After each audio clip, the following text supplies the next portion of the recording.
안녕하세요. 저는 수원에 사는 40대 후반의 주부입니다. 결혼한 뒤로 줄곧 며느리라는 자리를 열심히 지켜왔고 아들과 남편을 뒷바라지하면서도 집에서 떡 케이크를 만들어 인터넷으로 팔며 살림에 힘을 보태왔습니다. 평생 남한테 나쁜 마음 먹은 적도 모난 소리 한 적도 없이 선하게 살아왔죠. 그렇게 살다 보면 가족도 복을 받고 제 삶도 유연하게 흘러갈 거라고 자신했어요. 옛말에 착한 끝은 있다는 말도 있잖아요.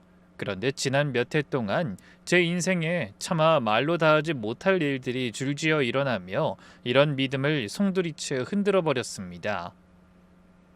저는 분명 최선을 다해서 살아왔다고 생각했는데 돌아온 것은 기막힌 멸시와 차별뿐이었거든요. 그래서 오늘 여러분 앞에 제가 살아온 시간에 대해 털어놓고 따끔한 조언 한마디 얻고 싶어 이 사연을 보내게 됐습니다. 그 얘기를 하려면 제가 처음 시어머니가 편찮으시다는 소식을 들은 그날로 거슬러 올라가야 할 것 같네요. 그 무렵 저희 집은 더없이 평온했습니다. 남편은 아침이면 도시락을 챙겨 들고 출근했고 중학교에 갓 들어간 아들은 키가 부쩍 자라 어엿한 청소년의 모습을 갖춰갔죠. 저는 새벽마다 부엌에 서서 떡케이크 반죽을 안 치고 주문이 들어온 만큼 정성껏 빚어 택배로 붙였습니다. 넉넉한 살림은 아니어도 식구들이 둘러앉아 저녁을 먹는 그 시간이 저에게는 더없는 행복이었죠. 욕심부리지 않고 그저 하루하루 성실하게 살면 그것으로 족하다고 여겼고요.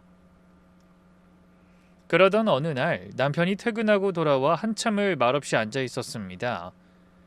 평소 같으면 배고프다고 밥부터 찾을 사람이 소파에 멍하니 앉아 있는 걸 보고 무슨 일이 생겼구나 싶더라고요. 조용히 저녁을 먹고 상을 물린 뒤에야 남편은 어렵게 입을 열었습니다. 자기야, 그 엄마가 얼마 전부터 소화가 안 된다고 하시더니 오늘 대학병원 검사 결과가 나왔나 봐. 결과가 영 좋지 않네. 저는 깜짝 놀라서 물었어요. 뭐? 어머니가? 도대체 어디가 안 좋으신데? 위에 혹이 있다고 해서 검사받은 건데 그게 단순한 혹이 아니었어.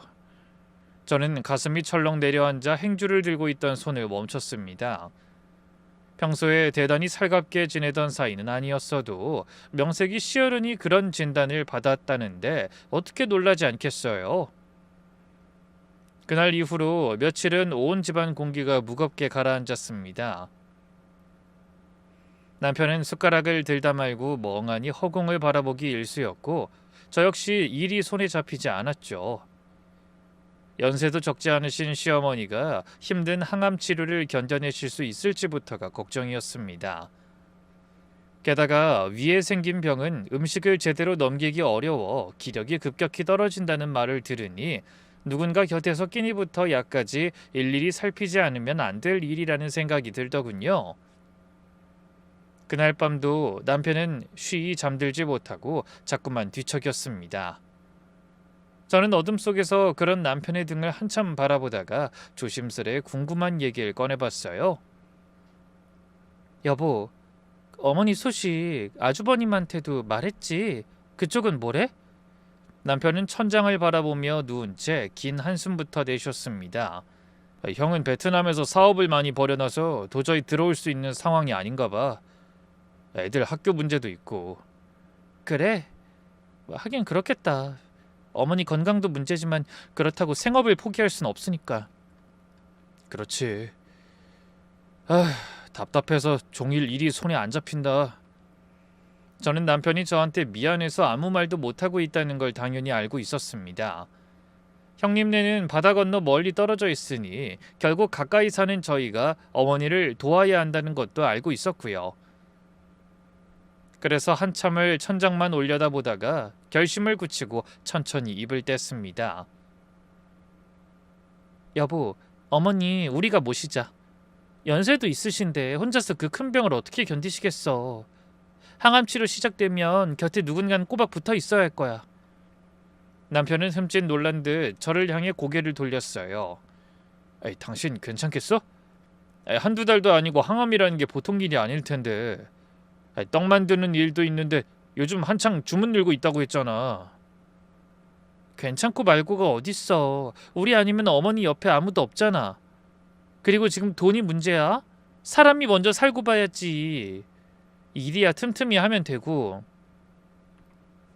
그 말에 남편은 말문이 막힌 듯 한동안 아무 대꾸도 하지 못했습니다.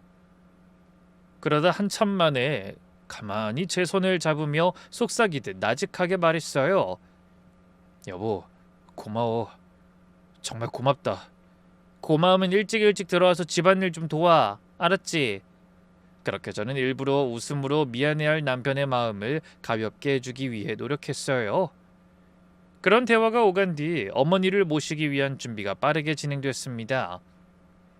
저희는 살던 집을 정리하고 시댁으로 들어가 합가하기로 했어요. 그 집이 훨씬 넓기도 했지만 몸도 안 좋은 어르신이 갑자기 환경을 바꾸면 심리적으로도 불안하실 것 같더라고요. 정든 집을 정리하는 일도 중학생이 된 아들 전학 문제도 결코 간단치 않았지만 전 군말 없이 하나하나 풀어나갔습니다.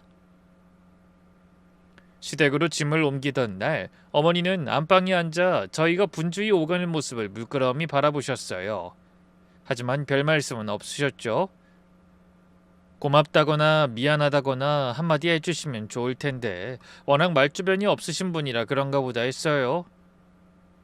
아쉽긴 해도 서운한 마음은 갖지 않았습니다. 그러다 합가한 첫날 밤 시어머니의 방에 들어가 이부자리를 봐드리며 말씀드렸죠. 어머니, 이제 제가 옆에 있으니까 아무 걱정하지 마세요. 병원도 제가 모시고 다니고 부족하지만 입맛도 떨어지지 않으시게 잘 챙겨드릴게요. 시어머니는 잠시 저를 빤히 쳐다보시더니 짧게 한마디 하셨습니다. 그래, 네가 고생이 많겠구나. 원래 말씀이 많지 않고 무뚝뚝하신 분이 그 정도로 말씀하셨다는 건 어머니가 하실 수 있는 최고의 인사를 하신 거라고 생각했죠. 그래서 그날 밤 저는 새로운 방에 누워 가만히 다짐했습니다. 그래, 이왕 모시기로 한 거 친정 부모님 모시는 마음으로 열심히 돌봐드리자. 그날부터 제 하루는 온통 시어머니를 중심으로 돌아갔어요. 온 식구가 잠든 새벽에 일어나 가장 먼저 한 일은 어머니 드실 죽을 끓이는 일이었습니다. 항암 치료를 받으면 입맛이 뚝 떨어진다기에 한 술이라도 더 드시게 하려고 전복죽이며 호박죽이며 날마다 다른 죽을 쏘았죠. 입안이 헐어 아무것도 넘기지 못하시는 날이면 멀건 미음이라도 한 숟갈씩 떠 넣어드렸습니다. 머리카락이 한 움큼씩 빠질 때는 차마 볼 수가 없어 돌아서서 눈물을 훔쳤고 토악질로 힘들어하시는 날이면 곁에 앉아 등을 쓸어드리며 함께 뜬 눈으로 밤을 새웠네요. 그 과정에서 가장 힘들었던 건 어머니가 치료를 받다 마음이 약해져 다 그만두고 싶다고 하실 때였습니다. 한 번은 링거를 맞다 말고 바늘을 빼려고 하시기에 얼른 손을 붙들고 사정하듯 말씀드렸어요. 어머니 조금만 더 견뎌보세요. 여기까지 어렵게 왔는데 포기하면 너무 억울하잖아요. 제발 힘내세요. 네? 어머님은 한참 저를 바라보시다가 결국 고개를 끄덕이셨습니다. 그렇게 한 고비 또 한 고비를 함께 넘기며 병을 이겨내려 노력했죠. 병원을 오가는 일도 여간 고된 것이 아니었습니다. 항암 일정에 맞춰 새벽같이 채비하고 진료가 늦어지는 날이면 종일 피곤한 몸을 이끌고 병원 복도 의자에 앉아 하염없이 기다렸습니다. 그러는 와중에도 틈틈이 밀려드는 떡케이크 주문을 소화해내야 했지만 저는 어머니 챙기는 일을 단 한 번도 뒷전으로 미루지 않았습니다. 날짜를 맞추기 위해 동트기 전에 반죽을 앉혀놓고 병원에 다녀온 뒤 밤이 깊도록 작업하는 날이 부지기수였어요. 몸을 둘로 쪼개도 모자랄 지경이었지만 어머니가 조금씩 차도를 보이시는 것만으로도 그 모든 고단함이 보상받는 기분이었죠. 남편도 그런 제 모습이 안쓰럽고 미안했는지 가능한 일찍 퇴근해 말없이 집안일을 도와주고 잠들기 전에 다리도 주물러주며 슬쩍 이런 말을 꺼냈어요. 여보, 너무 무리하지 마. 당신까지 쓰러지면 어쩌려고. 걱정 마. 어머니 좋아하시는 거 보면 힘이 절로 나는 것 같으니까. 남편은 그런 저를 고마움과 미안함이 듬뿍 담긴 얼굴로 바라봤습니다. 남편뿐 아니라 무뚝뚝하던 어머니도 시간이 흐르면서 저에게 조금씩 마음을 여시는 것 같았어요. 하루는 죽그릇을 말끔히 비우시고 가만히 제 손을 잡더니 이런 말씀도 하셨죠. 둘째야, 힘들지? 내가 너한테 참 못할 짓을 시키는구나. 무슨 말씀이세요? 어머니가 편찮으신데 당연히 저희가 옆에서 모셔야죠. 그렇게 말해주니 고맙구나. 내가 아파 보니 알겠다. 큰아들도 맏며느리도 다 필요 없어. 어미가 아파도 저희 먹고 살기 바빠서 코빼기도 한 번 안 비추잖니. 결국 이렇게 고생하는 건 너 하나뿐이구나. 그날따라 어머니가 저를 감동시키는 말씀을 골라서 하시더군요. 저도 모르게 코끝이 다 시큰해졌습니다. 하지만 어머니의 말씀은 거기서 끝이 아니었어요. 내가 이 병만 다 털고 일어나면 말이다. 이 집이며 내가 가진 거며 전부 너희한테 물려줄 거야. 내가 아파 보니 진짜 나를 생각하는 자식이 누군지 알겠다. 아니에요, 어머니. 저희 그런 거 바라고 여기 들어온 거 아니에요. 안다, 알아. 그러니까 더 주고 싶은 거지. 그런 말씀을 하셨다고 제가 득달같이 어머니의 재산을 증여받으려고 노리거나 좋아서 어깨춤을 춘 건 결코 아니었습니다. 전 그저 시어머니의 그 마음과 말씀이 감사했죠. 그러면서 한편으로는 이런 생각도 들었습니다. 그 짱짱하시던 어른이 아프시다 보니 마음이 많이 약해지셨나 보네. 그리고 그동안의 고생이 헛된 건 아니었다는 생각에 가슴 한편이 뭉클해졌습니다. 그렇게 한 해, 두 해 세월이 흘러 5해가 지나는 동안 저는 단 하루도 마음 편히 두 다리 뻗고 쉬어본 적이 없었네요. 그러던 어느 날 마침내 그토록 기다리던 소식이 들려왔습니다. 정기 검진을 마치고 결과를 말해주려던 담당 의사가 환한 얼굴로 시어머니 몸에서 더는 나쁜 것이 보이지 않는다고 하더군요. 그리고 완치라는 두 글자를 내놓는 순간 전 그만 그 자리에서 엉엉 울어버렸습니다. 시어머니도 제 손을 붙들고 한참을 우셨죠. 집으로 돌아오는 길 남편은 운전대를 잡은 채 몇 번이고 같은 말을 되풀이했어요. 이게 다 당신 덕분이야. 당신 아니었으면 엄마가 어떻게 저렇게 건강해지실 수 있었겠어. 젊은 사람도 아니고 그 어려운 병 이겨내시기가 쉬웠겠어. 하지만 저는 민망한 마음에 손살에 쳤습니다. 그게 무슨 소리야. 어머니가 잘 버텨주신 덕분이지.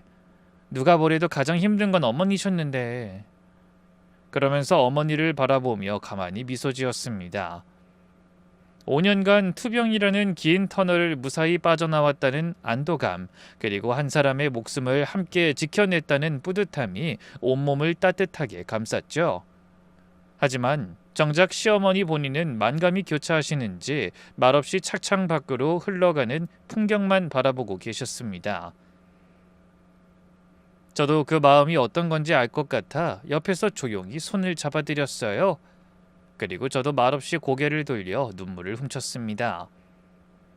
그날 저녁 온 가족이 둘러앉아 따뜻한 밥상을 마주했어요. 시어머니는 모처럼 입맛이 도신다며 제가 차린 반찬을 천천히 하나씩 다 드셨습니다. 아들도 할머니 곁에 바짝 붙어 앉아 이런저런 이야기를 제잘거렸고 모처럼 집안이 웃음소리로 가득 찼네요. 그렇게 저희에게도 비로소 평범하고 평화로운 일상이 돌아온 듯 했죠. 하지만 그런 평화는 오래가지 못했어요. 어머니가 완치 판정을 받고 두어 달쯤 지났을 무렵에 뜻밖의 일이 일어났거든요. 그날 저녁 어머니가 전화 한 통을 받으시더니 한참을 안방에 들어가 통화를 하셨어요. 평소 같으면 거실에서 편하게 받으실 분이 굳이 방문을 닫고 통화하시는 게 어딘가 이상하더라고요. 헌데 통화를 마치고 나으신 시어머니의 표정이 묘하게 들떠 있었습니다. 얘들아, 잠깐 다 모여봐라. 할 말이 있다. 남편과 저는 영문도 모른 채 거실 식탁에 앉았어요. 어머니는 헛기침을 한번 하시더니 운을 떼셨습니다. 너희 형이 다음 달에 들어온다는구나. 베트남 사업이 영 시원치 않아서 다 정리하고 식구들 데리고 한국으로 아예 들어온다고 하더라. 저는 깜짝 놀라 남편을 쳐다봤어요. 남편도 처음 듣는 얘기인지 눈이 휘둥그레졌죠. 형이 갑자기? 형 거기서 자리 잡은 거 아니었어요? 그러게 말이다. 나도 속이 상하지만 뭐 사업이라는 게 안 되면 얼른 접는 게 현명한 것 같더라. 한국 들어와서 다시 일거리를 찾아볼 모양이다. 저는 그저 안쓰러운 마음에 이렇게 물었습니다. 그럼 아주버님네는 어디서 지내신대요? 당장 집은 구하셨대요? 그러자 어머니가 별일 아니라는 듯 무심하게 대답하셨어요. 집 구할 정신이 어디 있다니. 일단 이 집으로 들어올 거다. 생각지도 못한 말씀에 저는 화들짝 놀랐습니다. 그 집은 분명 어머니 댁이긴 했지만 저희가 합가에 5년을 부대끼며 살아온 집이기도 했거든요. 형님네 네 식구가 갑자기 들어오면 한 지붕 아래 8명이 함께 지내야 한다는 얘기였어요. 남편도 놀랐는지 조심스레 입을 열더군요. 엄마, 그럼 우린 어떡해요? 방 배치가 다 꼬일 텐데. 그러자 어머니는 잠시 망설이시는 듯 하더니 이내 단호한 목소리로 말씀하셨어요. 너희 셋은 지금 쓰는 방 옆 그 작은 방 있잖니? 거기로 옮겨라. 안방은 큰애 내외가 써야지. 내가 지금 너희 쓰는 방으로 옮겨서 안방 내주고 민석이 방은 큰애네 애들 둘이 쓰고. 네? 형한테 안방을 내줘요? 당연하지. 그래도 장남이 집안 기둥인데 어떻게 좁은 데서 지내라고 하니? 남편은 당황했는지 말까지 더듬으며 다시 물었어요. 그건 그렇다 치고 민석이 방을 형네 애들 주면 우리 애는 어떻게 해요? 다 큰 애가 부모랑 방을 같이 쓰는 게 말이 돼요? 이제 고3 되는 애예요, 엄마. 그럼 어쩌니? 그쪽은 애가 둘이잖니. 성별이나 같으면 몰라. 민석이는 아들이고 걔들은 딸인데 다 큰 애들을 같이 재워? 정 싫으면 너희 애는 거실에서 자라고 해라. 사내에는 나중에 군대 가서 적응하려면 원래 어디서나 잘 자고 그래야 하는 거야. 그 순간 머리가 띵해졌습니다. 어머니가 말씀하시는 작은 방이 어떤 건지를 떠올리니 황당했어요. 그 방은 원래 잡다한 물건을 쌓아두고 창고처럼 쓰던 골방이라 성인 혼자 생활하기에도 비좁은 방이었습니다. 거기서 세 식구가 어떻게 지내라는 말씀인지 도무지 이해가 가지 않더군요. 그렇다고 한창 공부해야 하는 애를 온 식구 북적거리는 거실에서 생활하라는 것도 어이없었고요. 어머님, 거기는 저희 셋이 들어가기엔 너무 좁아요. 아시잖아요. 하지만 제 말이 채 끝나기도 전에 어머니가 말을 자르셨습니다. 좁으면 좁은 대로 사는 거지 뭘 그렇게 까다롭게 굴어? 옛날엔 한 방에 8식구, 10식구도 살았다. 형편이 안 되면 어쩔 수 없는 거지 별 수 있냐. 저는 너무 기가 막혀 한참을 멍하니 앉아 있었어요. 5년 동안 새벽마다 죽을 끓이고 병원을 모시고 다닌 그 시간들이 장남의 등장 한 번으로 없던 일이 되는 기분이었습니다. 어머니는 그런 제 마음 따위는 안중에도 없으신 듯 말을 이어가셨어요. 그리고 둘째야, 너 그 떡 만드는 거 말이다. 부엌에서 그 일 좀 안 하면 안 되겠니? 이제 애들 들어오면 부엌은 맏며느리가 써야지. 뭐 그렇게 이것저것 갖다 놓고 어수선해서 못 쓴다. 그쯤 되니 정말 할 말이 없더군요. 그 부엌에서 그동안 어머니를 위해 음식을 만들고 떡케이크를 빚어 팔아왔는데 그 살림 미천을 내려놓으라는 말씀이잖아요. 분명히 합가 전에는 마음껏 쓰라고 하셨던 주방이었는데 말이죠. 그뿐만이 아니었어요. 어머니는 마치 미리 다 생각해 놓기라도 하신 것처럼 막힘없이 말씀을 이어가셨습니다. 그리고 큰애가 들어오면 손윗사람이니까 둘째 네가 좀 알아서 처신해라. 살림이며 뭐며 큰애한테 다 넘겨주고 넌 옆에서 거들기만 해. 어른 모시는 자리는 본래 맏며느리 자리야. 저는 그 말씀에 정말이지 맥이 탁 풀려버렸습니다. 그동안 새벽잠을 줄여가며 어머니 약 한 번 거르지 않고 챙겨드렸는데 맏며느리가 온다는 소식에 저는 필요 없는 사람 취급을 하시는 것 같아 야속한 마음이 들었어요. 어머님, 완치 판정 받으셨어도 당분간은 몸 관리 잘하셔야 해요. 제가 그동안 어머니 모시며 공부해보니 쉬운 게 아니더라고요. 형님이 그런 거에 대해서 잘 알 리도 없고. 그동안은 어쩔 수 없으니까 너희가 한 거고 이제 큰애가 들어오니까 제자리 찾아가는 거지. 아이 그만 편하게 쉬라는 건데 뭐가 그렇게 서운하다고 그러니? 그동안 하기 싫은 거 억지로 하느라 힘들었잖아. 네?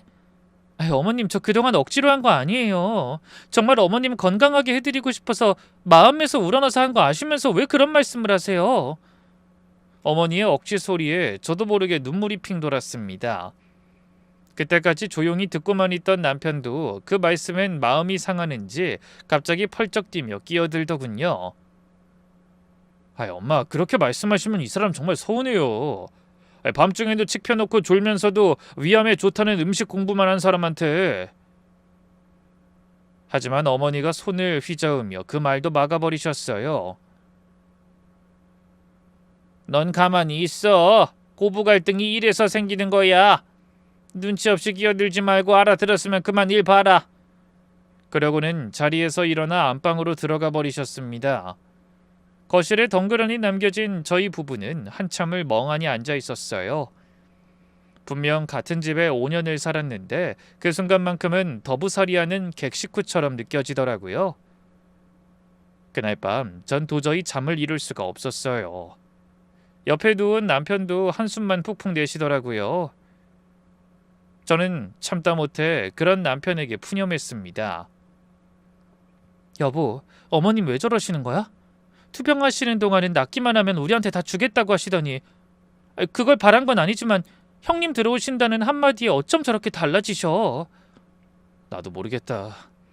장남이라고 워낙 형을 챙기시던 양반이긴 한데 그래도 이건 좀 너무하지. 그러게. 골방에서 우리 셋이 어떻게 지내?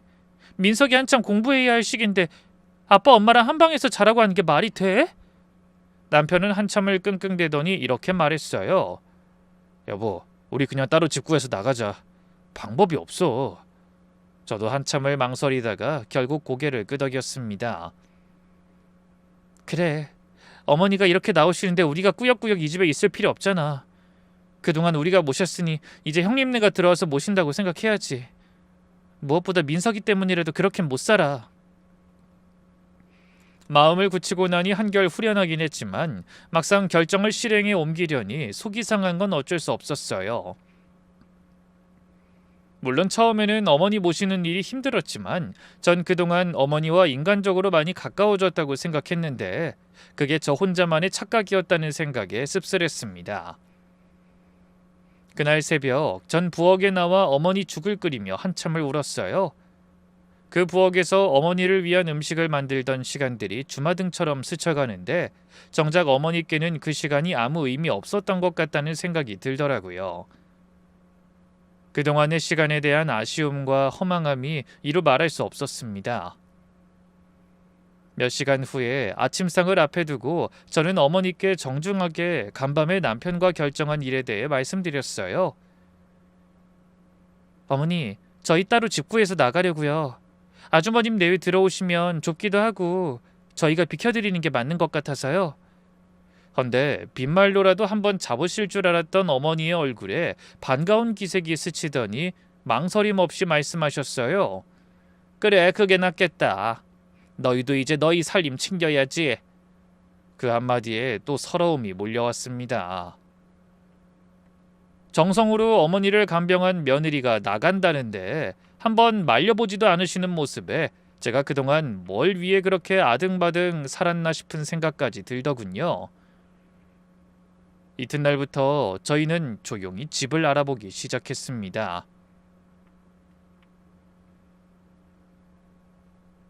형편이 넉넉하지 않다 보니 그동안 모아둔 돈에 약간의 대출을 보태 작은 아파트를 겨우 하나 구했어요. 원래 합가하기 전에는 그래도 방 3개짜리 집에 살았는데 그동안 전셋값이 말도 못하게 올랐더라고요.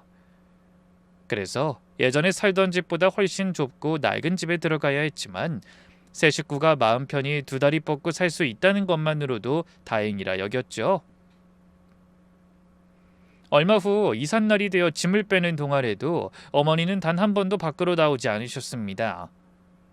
가는 사람을 붙잡진 못해도 따뜻한 말 한마디는 해주실 줄 알았는데 그조차 없으니 한없이 서운했어요.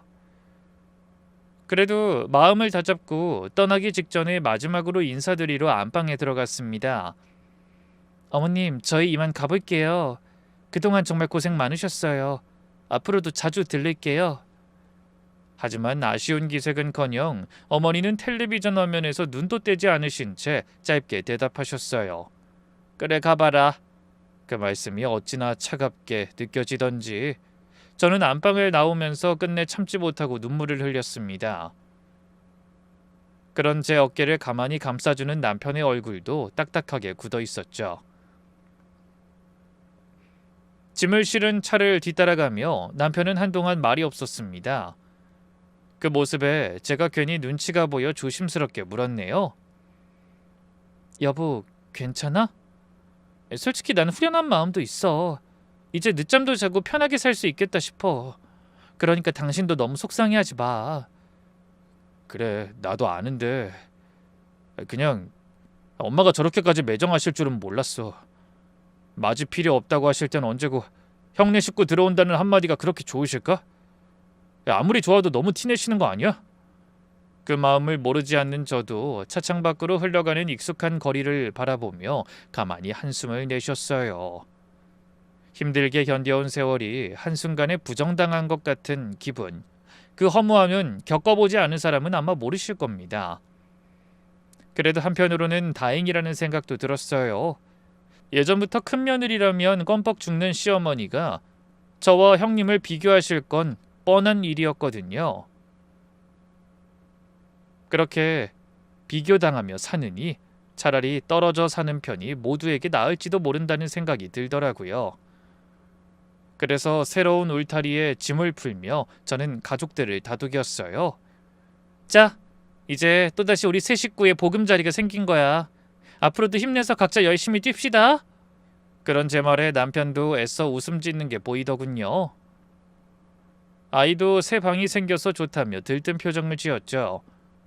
그 모습을 보며 저도 마음을 다스렸습니다. 그래, 어머니가 어떻게 나오시든 우리 가족은 각자 자리에서 알아서 열심히 살면 되는 거야. 무거운 짐 벗어던지고 편해졌다고 생각하자. 그날부터 저희는 시댁을 떠나 다시 세 사람만의 살림을 시작했습니다. 작은 부엌이지만 저도 다시 떡케이크 작업을 시작하며 새로운 공간에 익숙해져 갔어요. 그렇게 1년이란 시간이 흘러갔습니다. 그동안 시댁에서는 특별한 연락이 없었어요.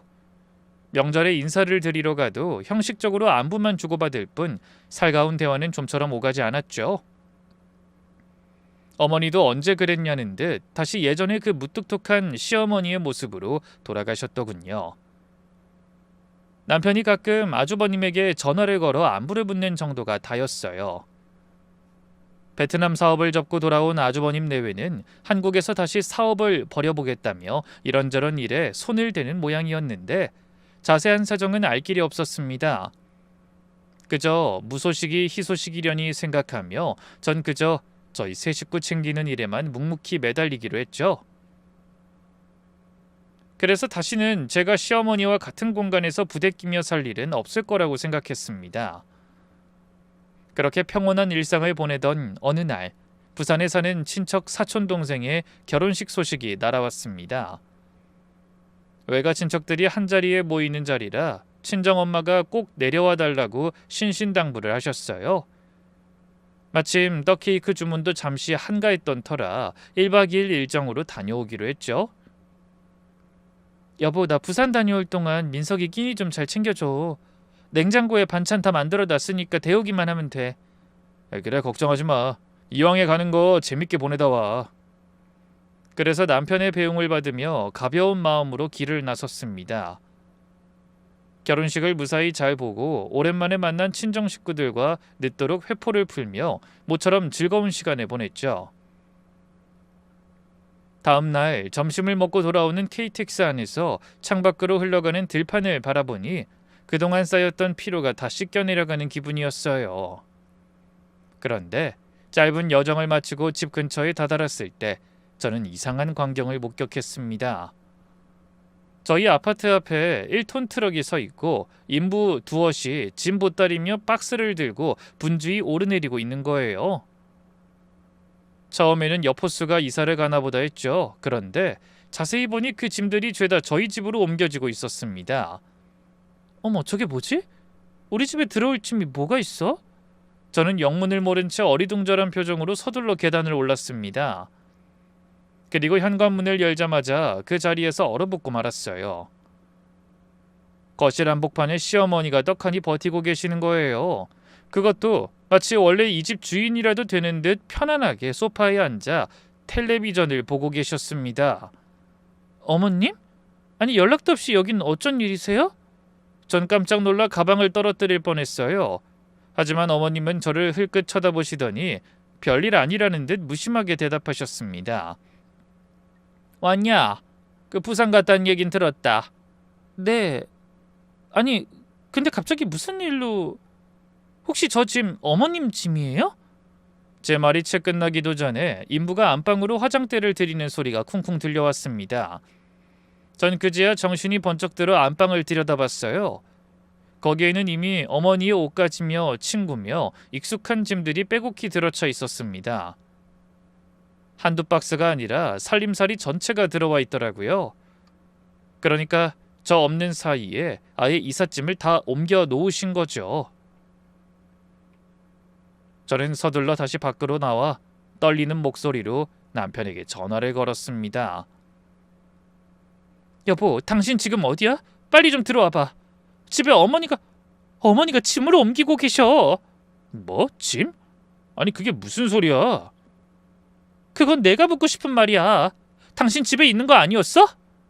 아니, 민석이도 오늘 종일 도서관에 있는다고 하길래 오랜만에 낚시나 해볼까 하고 나왔지. 근데 엄마가 집에 오신다고 하시길래 비밀번호 알려드리고 들어가 계시라고 했어. 나도 서둘러 들어가는 길이고. 근데 짐이라니? 나도 몰라. 빨리 들어오기나 해. 알았어. 30분, 아니 20분이면 들어가. 그렇게 다급한 목소리로 전화를 끊었습니다. 저는 즐겁게 여행을 다녀왔다 날벼락 맞은 기분을 느끼며 입술을 깨물었죠. 호흡을 가다듬고 다시 집으로 들어가 보니 어머닌 뻔히 제가 당황한 걸 아시면서도 그런 저는 안중에도 없다는 듯 텔레비전 채널만 이리저리 돌리고 계셨어요. 그렇게 한참이 지난 후 인부들이 짐을 다 내려놓고 돌아간 뒤에야 남편이 헐레벌떡 집 안으로 들어와 저를 부엌 쪽으로 데려갔습니다. 그러더니 한참을 머뭇거리다가 어렵게 입을 열었어요. 여보, 오다가 내가 형이랑 통화를 해봤는데 그게 사실은 엄마가 더는 그 집에 못 계시는 상황이라 여기로 오신 것 같아. 저는 놀란 마음에 눈을 동그랗게 뜨고 물었습니다. 그게 무슨 말이야? 집에 왜 못 계셔? 형님네랑 같이 잘 사시잖아. 남편은 깊은 한숨을 내쉬더니 그동안 아주버님과 어머님이 숨겨왔던 사정을 풀어놓기 시작했습니다. 형이 한국 들어와서 사업한다고 벌인 일이 다 망한 모양이야. 처음 몇 달은 그럭저럭 되는 척하더니 1년도 못 가서 다 엎어졌나 봐. 그러니까 자금이 모자라서 엄마한테 손을 벌렸고. 뭐? 그래서 어머니가 도와주신 거야? 그게 도와주신 정도가 아니야. 엄마가 그 집을 담보로 대출을 받아서 형 사업자금을 대주셨대. 그것도 한두 푼이 아니라 집값 대부분을 끌어다 썼더라고. 저는 놀라움에 입이 다물어지지 않았습니다. 억지로 입을 열려고 하니 말을 더듬게 되더라고요. 뭐야? 그럼 그 집은 어떻게 됐는데? 그게 결국 형이 그 돈마저 다 날려먹고 이자도 못 갚게 되니까 집이 경매로 넘어갔나 봐. 그래서 형네는 처가로 들어갔고 엄만 갈 데가 없어진 거지.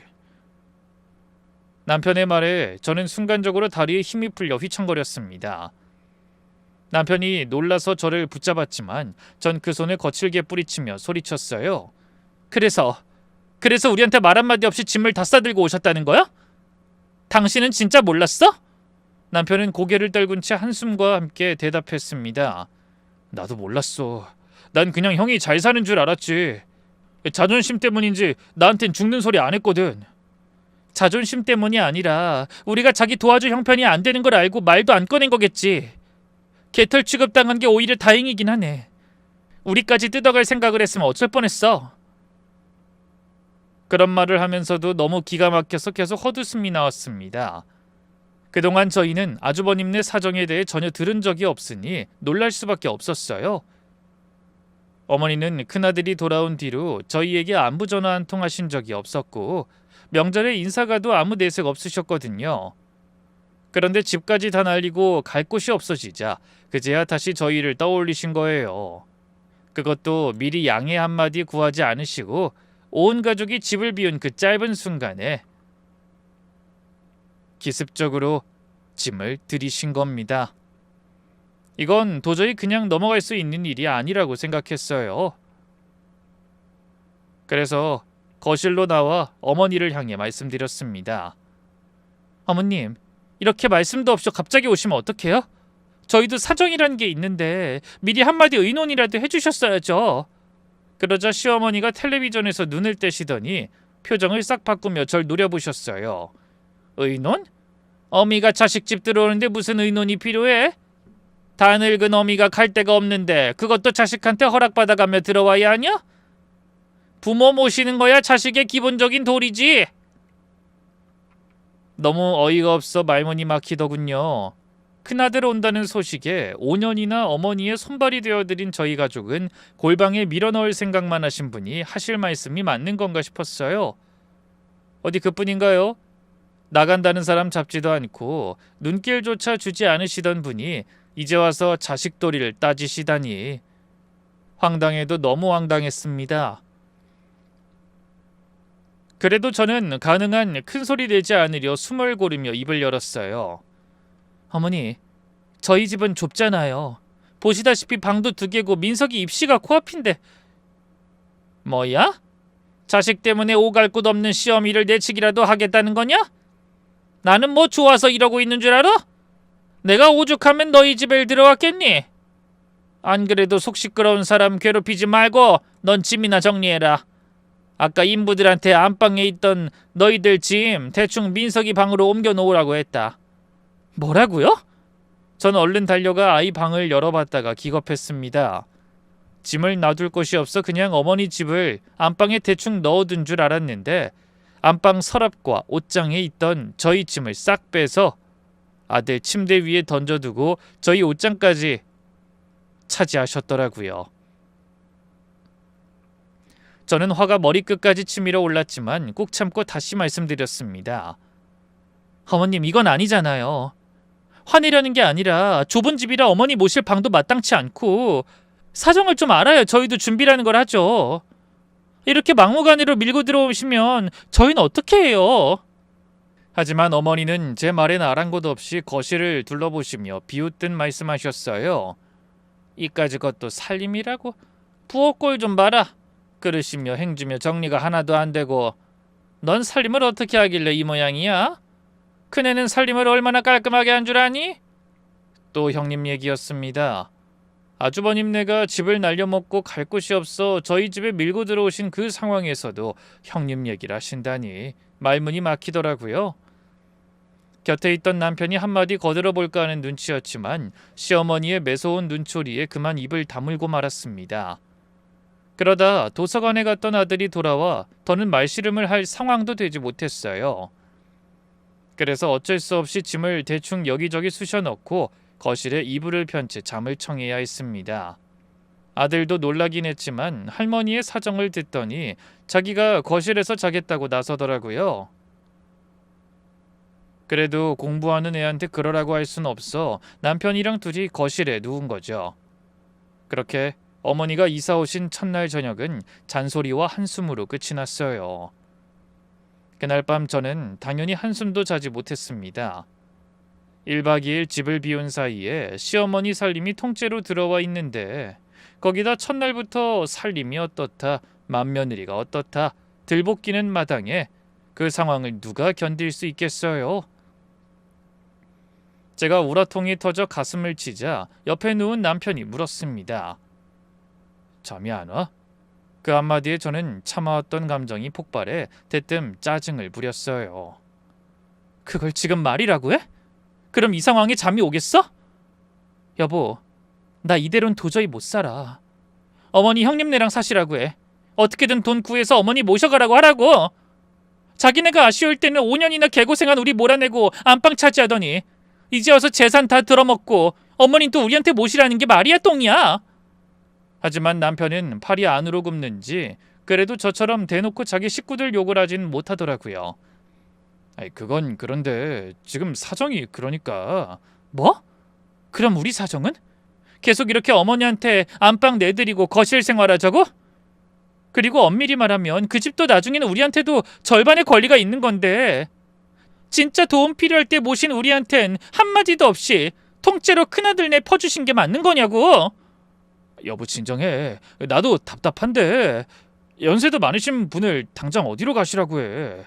갈 데가 없으시잖아. 갈 데가 없으면 미리 사정을 말씀하셨어야지. 마음대로 짐을 들이시는 게 맞는 거야? 저번에 우리 골방으로 보내고 부엌도 쓰지 말라고 하시던 분이 이제 와서 무슨 낯으로 그러시냔 말이야. 우리는 뭐 아무렇게나 대해도 꿈틀거리지도 못하는 지렁이만도 못한 사람들이야? 필요할 때만 찾고 필요 없으면 관심도 없는 게 자식이냐고. 미안하다. 정말 미안해. 며칠만 견뎌보자. 내가 형이랑 얘기해서 어떻게든 정리할 테니까. 남편은 쩔쩔매며 저를 말리려 했지만 전 그런 남편을 보니 더 화가 났습니다. 뭘 그렇게 잘해주셨다고 어머니와 아주버님네를 싸고 도는지 화딱지가 나더라고요. 그리고 며칠이라는 게 어디 자기 마음대로 되는 일인가요? 한번 자리 잡은 어른을 다시 내치기가 더 어려운 일이라는 건 불보듯 뻔한 일이었죠. 결국 저는 남편과의 대화에서 아무것도 얻지 못한 채 뜬 눈으로 밤을 보내야 했습니다. 그리고 다음날 아침이 밝았어요. 저는 평소처럼 새벽에 일어나 아침상을 차렸습니다. 아무리 미움과 원망만 가득해도 며느리 도리라는 것이 있으니 어르신 끼니는 챙겨드려야 한다고 생각했거든요. 그런데 밥상 앞에 앉은 어머니가 숟가락을 들기도 전에 또 한 말씀 하시더군요. 이게 국이냐 찌개냐? 이게 무슨 맛이야? 큰애는 간도 아주 딱 적당하게 잘 맞추던데 너는 살림한 게 몇 년인데 아직도 이타령이야. 제 기분은 전혀 생각지도 않는 어머니의 말씀에 숟가락을 쥔 손이 부들부들 떨렸습니다. 어머님, 예전에도 계속 이렇게 끓인 건데 갑자기 왜 그러세요? 그동안 입맛이 변하셨나 봐요. 입맛이 변한 게 아니라 그동안 어쩔 수 없이 참고 산 거지. 눈치가 저렇게 없으니 그 나이에도 요 모양 요 꼴로 살지. 떡 만든다고 유세는 오지게 부리더니 돈 벌어 뭐 했냐? 남들 다 사는 집도 하나 못 사고. 곁에서 이 광경을 지켜보던 남편이 어쩔 줄을 몰라 했지만 끝내 어머니께 한마디도 따지진 못하더군요. 평소에도 화를 잘 안 내는 사람이긴 했지만 유난히 시어머니 앞에서는 작아지는 게 저희 남편이었거든요. 그 순간 더는 못 참겠다는 생각이 들었습니다. 그 상황에서도 꾸역꾸역 참으면 이번엔 제가 병이 날 것 같더라고요. 그래서 눈을 부릅뜨고 한마디 했습니다. 그렇게 못마땅하신데 여긴 왜 오셨어요? 그리 마음에 드는 맏며느리랑 사시지 왜 꼴보기 싫은 저한테 오셨냐고요? 그러자 시어머니가 자리에서 벌떡 일어나시더니 큰 소리로 호통을 치셨어요. 뭐?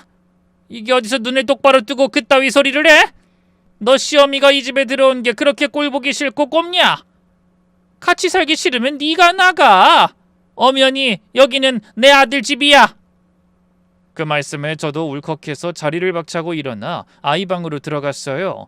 그리고 대충 쌓아온 짐들을 들춰내 옷가지와 귀중품만 챙겨 짐을 쌌습니다. 화가 나서인지 서러워서인지 손이 자꾸 떨리더군요. 하지만 그 모습을 보시고도 어머니는 어이없다는 듯 코웃음을 치셨어요. 너 지금 뭐 하는 거냐? 나가라면서요. 어머니 말씀대로 나가드릴게요. 그렇게 제 살림이 못마땅하시면 어머니가 직접 살림하면서 아들이랑 사세요. 전 나갑니다. 오냐 그래? 누가 무서워할까봐?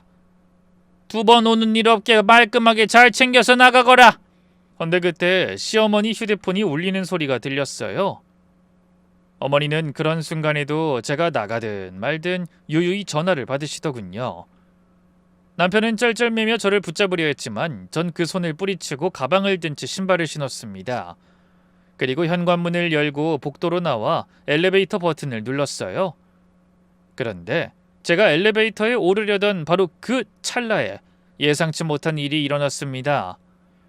등 뒤에서 누군가 다급하게 뛰어오는 소리가 들리는 거예요. 얘야 잠깐만! 뒤를 돌아본 저는 그대로 굳어버렸습니다.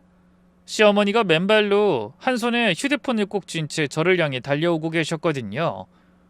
조금 전까지만 해도 노발대발하며 저에게 나가라고 소리치시던 분이 얼굴이 새파랗게 질려 헐레벌떡 뛰어나오신 겁니다. 그러더니 제 다리를 와락 붙들며 그 자리에 풀썩 주저앉으셨어요. 얘야, 미안하다. 내가 잘못했다. 가지 마라. 어? 제발 가지 마. 저는 그 갑작스러운 모습에 어안이 벙벙해 말문이 막혔습니다. 도대체 무슨 심경 변화가 있었기에 조금 전까지도 그렇게 큰 소리 치시던 분이 맨발로 뛰어나와 며느리 다리에 매달려 울먹이시는 걸까요? 어머니가 통화하시는 걸 본 지 불과 1분도 지나지 않았는데 말입니다. 저는 어머니의 갑작스러운 모습에 한참을 멍하니 서 있었어요. 그러다 어머니의 손에 들린 휴대폰 화면이 눈에 들어왔습니다. 발신자 이름에 전에 어머니가 치료받으시던 대학병원이 떠 있더라고요. 저는 직감적으로 무언가 잘못됐다는 걸 눈치챘죠. 어머니, 일단 일어나세요. 방금 그 전화 어디서 온 거예요? 혹시 병원이에요? 그 물음에 어머니가 여전히 제 다리를 부여잡으신 채 떨리는 목소리로 겨우 말씀하셨습니다. 얘야, 내가 또 큰일이 났다. 병원에서 전화가 왔는데 그게... 뒤따라 나온 남편이 어머니를 부축해 일으켰어요. 셋이 다시 집 안으로 들어와 거실에 앉아 어머니는 한참을 흐느끼시다 간신히 입을 떼셨습니다. 일주일 전에 정기검진을 받았는데 방금 결과가 나왔다더라. 근데 그게 다시 생겼다는구나. 그것도 다른 데로 퍼져서. 그 말씀에 잠깐 머리가 핑 도는 느낌이었어요. 5년을 갈아 넣어 살려낸 분에게 다시 그 병이 찾아왔다니 듣는 저조차 눈앞이 캄캄했습니다. 어머닌 그제야 제 손을 꼭 붙들며 애절하게 말씀하셨어요. 얘야, 내가 잘못했다. 다시 한 번만 더 나 좀 도와주련? 너 아니면 내가 그 병을 어떻게 또 견디겠니? 큰애는 형편이 저 모양이고 너밖에 없다. 어? 하지만 저는 어머니의 그 손을 가만히 내려놓으며 고개를 저었습니다. 아무리 어머니의 재발과 전이가 안타깝다고 해도 솔직히 그 짓을 또 하고 싶은 생각은 없었어요. 게다가 큰아들이 돌아오자 저희를 골방으로 내치시던 어머니의 매정한 얼굴을 절대 잊을 수가 없을 것 같았거든요. 어머니, 죄송한데 전 이제 못하겠어요. 둘째야! 어머니는 절망적인 표정으로 부르셨지만 저는 담담하게 말했습니다. 5년이에요, 어머님. 제가 5년을 어머님 곁을 지킨 게... 근데 큰아주버님 들어오신다는 한마디에 저흰 골방으로 밀려났고 어제는 짐 보따리에 떠밀려 거실에서 잤어요. 그런 저한테 어떻게 또 어머니 곁을 지켜달라는 말씀을 하세요? 그러자 시어머니는 갑자기 고개를 돌려 곁에 있던 남편을 향해 매달리듯 소리치셨어요. 얘, 네가 좀 설득해봐라. 어미가 죽을 병에 걸렸다는데 며느리가 이런 식으로 나오는 게 말이 되니? 5년 전 모셔놓고 마지막에 매정하게 나오면 그동안 한 일이 무슨 소용이야? 그때 저는 당연히 남편이 시어머니 편에 들 거라 짐작했어요. 어머니 앞에서는 늘 약자가 되던 사람이었으니까요. 그런데 그 순간 남편의 반응은 정말 뜻밖이었습니다. 한참을 말없이 있던 남편이 천천히 고개를 들더니 어머니 쪽이 아니라 제 어깨를 감싸 안으며 말했어요. 여보, 가지마. 여긴 당신 집인데 어딜 간다고 그래.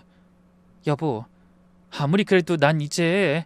그런데 제 말이 다 끝나기도 전에 남편의 입에서 놀라운 말이 튀어나왔습니다. 엄마, 이번엔 형한테 가세요. 형이 친자식이잖아요. 엄만 친아들이 모셔야죠. 그 말씀에 시어머니가 깜짝 놀라 남편을 올려다보셨어요. 너 지금 그게 무슨 소리냐? 친아들이라니. 너희 둘 다 내가 낳은 자식인데 그게 무슨... 하지만 남편은 어머니의 눈을 똑바로 마주보며 말했습니다. 엄마, 저 다 알아요. 형 결혼식 날 친척들이 수근거리는 소리 듣고 알았어요. 형은 엄마가 낳은 아들이고 저는 돌아가신 아버지가 전처 사이에 낳은 아들이라는 거요. 근데 그냥 모른 척하고 산 거예요. 어린애도 아니고 다 커서 친부모 친자식, 그게 다 무슨 소용인가 싶어서요.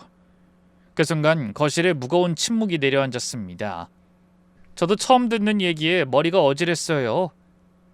결혼해서 20년 가까이 함께한 남편에게 그런 사연이 있었다는 걸 저도 까맣게 몰랐거든요.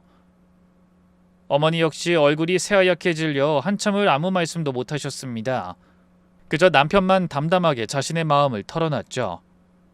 엄마가 계속 형이랑 저 차별하신 거 저도 다 알아요. 그래도 그게 친자식이라서는 아닐 거라고, 그냥 내가 형보다 못나서 그런 거라고 이해하면서 참았어요. 그런데 이번엔 생각이 달라졌어요. 이 사람이 그 오랜 시간을 하루같이 새벽잠 줄여가며 엄마를 모셨는데 형이 돌아온다니까 고민도 없이 저희를 골방으로 보내고 부엌도 못쓰게 하시는 모습 보면서 오만 가지 생각이 다 들더라고요. 그래도 또 참았어요. 어머니가 입술을 떨며 무언가 변명하려 하셨지만 남편이 그 말을 가로막으며 계속 말했어요. 아버지 돌아가시고 남기신 재산도 그래요. 엄마가 다 빼돌려서 형 사업자금으로 갖다 부어버린 거 제가 모를 줄 아세요? 저한테는 한마디 상의도 없이요. 그것도 다 참았어요. 친엄만 아니어도 그래도 어머니라고 길러주신 정이란 게 있으니까 참았다고요. 얘야, 그건... 근데 이건 아니잖아요. 형 망했다고 짐 싸들고 와서 안방 차지하신 것도 모자라 아침부터 살림까지 꼬투리 잡고 형수 얘기나 하시고 그러더니 이제 뭐라고요? 엄마 재발하셨으니 다시 이 사람한테 그 수발을 또 들라고요? 조금 전에 나가라고 그렇게 길길이 뛰시던 분이요? 됐고요. 엄마, 이제 그만하시고 친아들한테 가세요. 이번엔 형이 모셔야 맞는 거예요. 남편의 목소리는 떨리고 있었지만 표정은 단호했습니다. 전 그제야 남편이 그동안 얼마나 많은 아픔을 가슴에 묻고 살아왔는지 짐작할 수 있었죠. 평생 자기 어머니라고 여기며 산 사람에게서 받아온 차별, 그 이유를 알게 된 뒤에도 입 한 번 떼지 않고 견뎌온 세월의 서름이 그날 한꺼번에 터져나오는 것 같더라고요. 어머님은 그 자리에 풀썩 주저앉으며 서럽게 우셨습니다. 얘야, 잘못했다. 내가 늙어서 정신이 나갔지. 너희가 나한테 해준 것도 다 있고 미안하구나. 제발 한 번만 더. 하지만 남편은 흔들리지 않았어요. 제가 보는 앞에서 단 한 번도 시어머니에게 큰 소리 내본 적 없는 사람이 처음으로 자기 뜻을 굽히지 않는 순간이었습니다.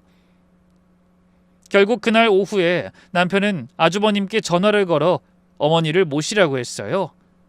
하지만 아주버님은 사정이 안 좋아 안 된다고 발뺌했죠. 그래도 남편은 물러서지 않고 큰 소리쳤습니다. 형, 엄마 친아들은 형이잖아. 그래서 재산도 다 받고 누릴 거 다 누려놓고 이제 와서 모시는 건 못하겠어? 이번엔 형이 모셔. 더는 우리한테 미루지 말고. 그 말 한마디에 아주버님도 더는 토를 달지 못하더군요. 결국 며칠 뒤 차를 끌고 어머니를 데리러 오긴 했지만 아주버님이 택한 건 집을 얻어 어머니를 모시는 게 아니었습니다.